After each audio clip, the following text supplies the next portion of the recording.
ever seen that? Teen Titans? Remember the bad guy? Slade. Slade. Yeah, him.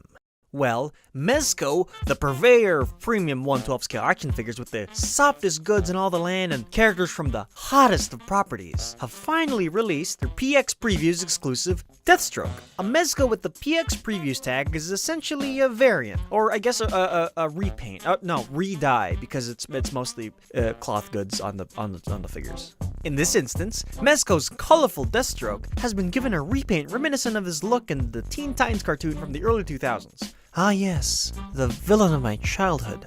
Methodical, soft-spoken, intimidating, and menacing. Can Mezco translate the aspects of the character into action figure form? Let's find out. Mezco PXs come in these tins. They're solid and successfully give off a collector feel. I'm just not fond of how they open. The latch is too short, meaning the lid is left hanging. No doubt gravity will bend the back of this tin if you're not careful. Would you look at that? Come on, Mezco. Seems like you guys can learn a thing or two from Royal Dansk. Inside are 2 plastic trays, the figure and the weapons up top, and more weapons in a display base at the bottom. Any figure with a bunch of accessories is doing good in my book. I really like my accessories, you guys. Deathstroke comes with an unmasked head, 6 extra hands, a sword, a sheath, a pistol, submachine gun, assault rifle, grenade launcher, sniper rifle, extra magazines and ammo for the guns, a base with an arm, and a little baggie. It's a heap of accessories, but not on the levels of PX Punisher. Then again, nothing's ever gonna reach that level. Never again. Aside from the noticeable mold line running across the top of his skull, Slade's unmasked head is sculpted and painted beautifully. It's a very good amalgamation of what Slade looks like in my head. An old white guy with even whiter hair and an eye patch. Can't get any more accurate than this. Swapping the heads is effortless. Same with the hands, but more on that later. I'd go as far as to say it's satisfying to swap them in and out. Besides the fists that already come attached, there's also 2 standard gripping hands, a slightly relaxed gripping hand for his left arm, and a trigger finger gun holding hand for the right arm. They've all been painted to match as closely as possible. There's not as many hands as I'd have wanted, but that's just me. I'd have loved a few unique hand gestures, or at the very least, another trigger finger so Deathstroke can...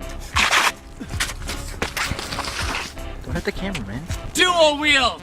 As I already said, the hands swap out easily, all thanks to the soft rubber that the hands are made out of. You know, you can't have Deathstroke without a signature sword. Good thing Mezco's done a stunning job here. It looks very deadly. Tactical too.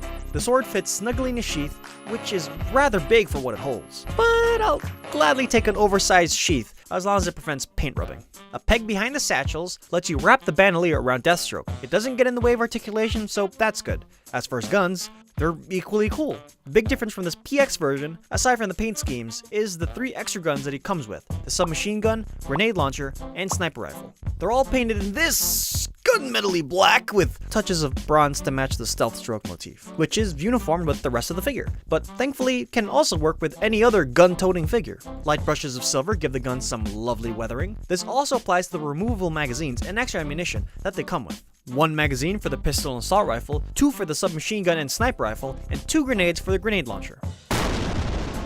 All the ammo fits snugly in their respective guns, and there's no worrisome tightness at all. Maybe with the sniper rifle. My hands were slippery. Mezco's doing a fine job giving the quality and design of 1/6 scale gun accessories into this smaller scale, even going as far as to give the grenade launcher an adjustable stock and loading mechanism. The sniper rifle has an articulated stand, but it's sadly unreliable because of how flimsy the dang thing is. Now, I don't know how they could have done it, but it would have been nice if all the weapons attached to Slade in some way. He doesn't live by GTA rules, you know.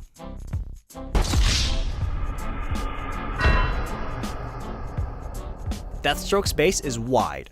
Very wide. There's absolutely no room for this anywhere in my display, so I might have to ditch this ginormous base when I put it up. It's more than enough to pose a figure like Deathstroke. It might even be overkill. You can have him pegged at the feet, or attempt to plop out the stubborn peg and replace it with this incredibly solid clear arm. I'd blast this guy with a hairdryer just to get it out. The stand is great, if a little tight. No worries though, just loosen them with the screws at the side. Lastly, if you even consider it an accessory, here's the official, the exclusive, the rare Mezco 112 Collective Accessory Baggie. It is good, if a little cheap. Deathstroke looks like Deathstroke, or should I say, I grew up with the original Teen Titans cartoon, so this figure definitely vibrates my nostalgia bones. Yes, I know the color scheme is probably not actually designed after a character from a 2003 cartoon, but come on, he's the Sladester. Stealth Deathstroke stays true to his name, sporting a sleek black look. His armor sports some weathering as well, which is a nice touch. Oh, Slade! Is that a tactical turtleneck I see? A kind of Tactile neck.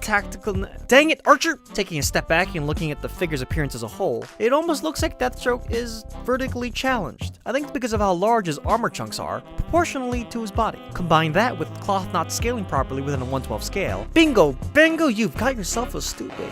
The sculpt and paint application on the gear is top-notch, though a little soft in some portions. You can only squeeze so much detail into a mass-produced figure. Deathstroke's head is on a ball joint, giving you generous range, hindered only by his armor. Beware of paint rubbing. The shoulders are hindered only a little bit by the armor. They go up this much, and have a sufficient amount of range front to back. The shoulders have a butterfly joint and a shoulder swivel, the former of which is unfortunately a little loose on one side of my figure. His elbows are double jointed, with his wrists on a swivel and hinge. Slade's chest is on a ball joint that I may or may not have goofed up. I guess the glue holding the straps underneath the chest plate couldn't take my Lucasing.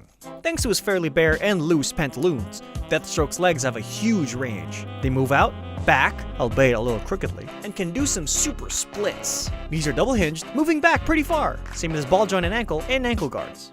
Mezco did a great job balancing the cloth and armor, but has still given us a nice range of motion, partly due to their choice of fabric. Keep him posed for as long as you want. The fabric can handle it, that's a Mezco guarantee.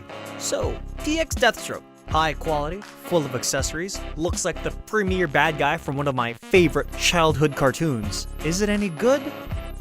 Yeah. It's quite the rad figure. A real home run for Mezco. The only downside I can see is the wild aftermarket prices that jump with any recently released Mezco. Ding, scalpers, stop scalping! If you want one, good luck. Try to snag one before he goes up any higher. Bye-bye.